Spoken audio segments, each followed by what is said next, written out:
Cricket মাঠের যাদের সঙ্গে পরিচয়, ক্রিকেট যাদের প্রাণ, তারা কিন্তু এসছেন এবার সন্তোষ ট্রফিতে বাংলাকে উৎসাহিত করতে কল্যাণী স্টেডিয়ামে। আজকে বাংলার প্রথম ম্যাচ সন্তোষে, সেখানে ইতিমধ্যেই 3-0 গোলে আগুয়ান।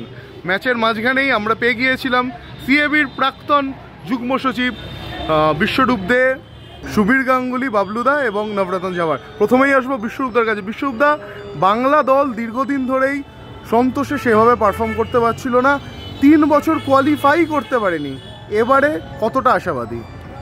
বাংলা ফুটবলের মক্কা, বাঙালির রক্তে, বাংলার রক্তে ফুটবল আছে, ফলে ফুটবলে বাংলা হয়তো কোনো কারণে কোয়ালিফাই করতে পারেনি, কিন্তু আমি বিশ্বাস করি ফুটবলে বাংলার উজ্জ্বল ভবিষ্যৎ ছিল, উজ্জ্বল ভবিষ্যৎ আছেও, এবং বাংলা নিশ্চয়ই এবার ভালো খেলবে।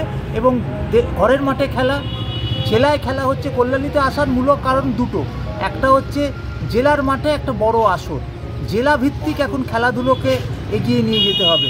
কল্যাণীর মতো একটা জায়গায় ইনফ্রাস্ট্রাকচার অত্যন্ত ভালো, সেখানে ফুটবল হচ্ছে, সেখানে সেই জন্যে আমাদের আশা।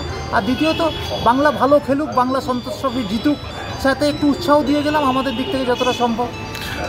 একটা বিষয় বিশ্বরূপদা, আমরা এর আগেও দেখেছি যে বাংলা দল বারবার সন্তোষে নিজেদের দাপট প্রমাণ করেছে, কিন্তু শেষ 3 বছরে সেটা লক্ষ্যই করা যাচ্ছে না। এর নেপথ্য কারণটা কি? এবছর কি তার পরিস্থিতির পরিবর্তন ঘটবে? আশাবাদী। হয়তো অনেক সময় হয় না, একটা খারাপ সময় যায়, ব্যাড ফেজ যায়, এবার নিশ্চয়ই ভালো সময় আসছে। সুবীরদা, আপনি আপা ক্রিকেটের মানুষ, সেখানে ফুটবল মাঠে এসে এই বাংলা দলকে উৎসাহিত করলেন, কোনো রকম কথা হলো আইএফএ সেক্রেটারির সাথে?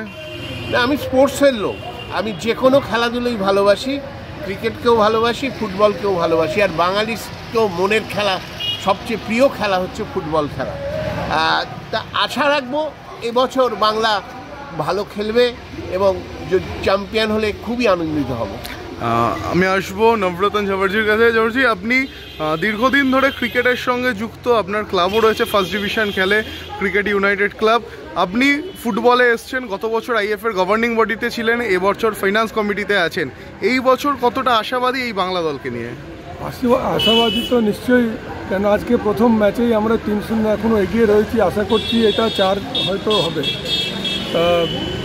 আশা নিয়েই সংসার চলে যে সত্যি এই বছর বাংলা যদি ভালো করে, উঠে সেমিফাইনাল পর্যন্ত যদি উঠে, আমরা খুব আনন্দিত হব। একটা বিষয়ে আমরা বারবার দেখেছি যে বাংলা দলকে মুখ থুবড়ে পড়তে হয়েছে। ইস্টবেঙ্গল, মোহনবাগান প্লেয়ার ছাড়েনি, মোহামেডান কিছু সময় প্লেয়ার ছেড়েছে, কিন্তু এবার সম্পূর্ণ বিভিন্ন যে প্রিমিয়ার লিগের ক্লাব আছে তারা যথেষ্ট সহযোগিতা করেছে আইএফএর সাথে, এবং একাধিক প্লেয়ার রয়েছে।